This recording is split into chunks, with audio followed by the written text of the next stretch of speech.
Hii asubuhi ya leo tunasoma maandiko matakatifu kutoka kitabu cha Zaburi 23, Zaburi 23, ili kukupa tumaini katika dhoruba.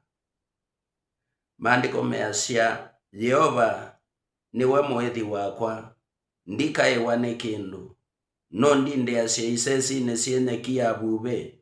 Nondongo yasya utewa manse makileteki. Nombu ukasya ngoo yakwa. Nondongo yasya nziane siya ulungalu. Kuondu wasietwa yake. Onanga betila chandani chachu chake ku. Ndika kia unduthuku. Nikwithe wawe pamwe nakwa. Munzio waku na ndata yaku. Ningi akiasya. Nombalania lia mesa mbe wa maitha makwa. Nomba kite moto wakwa mauta. Kikombe chakwa nichusuete na nikikwitikanga. Patengana ni umithena yondea thayo wakwa. Usio na teini mbikela. Na kwa ninga tinika. Nyumbani ya Yehova tene na tene.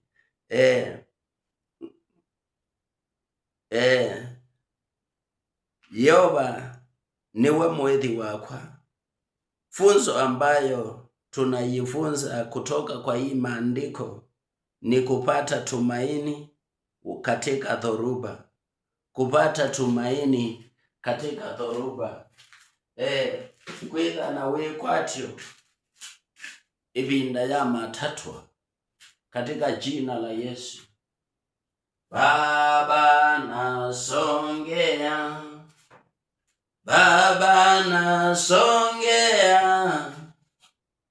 chini ya miguu yako. Baba nasongea. Baba nasongea. Baba nasongea chini ya miguu yako. Baba nasongea. Baba nasongea. Baba nasongea chini ya miguu yako. Baba nasongea. Baba nasongea. Baba nasongea chini ya miguu yako. Baba nasongea. Baba nasongea.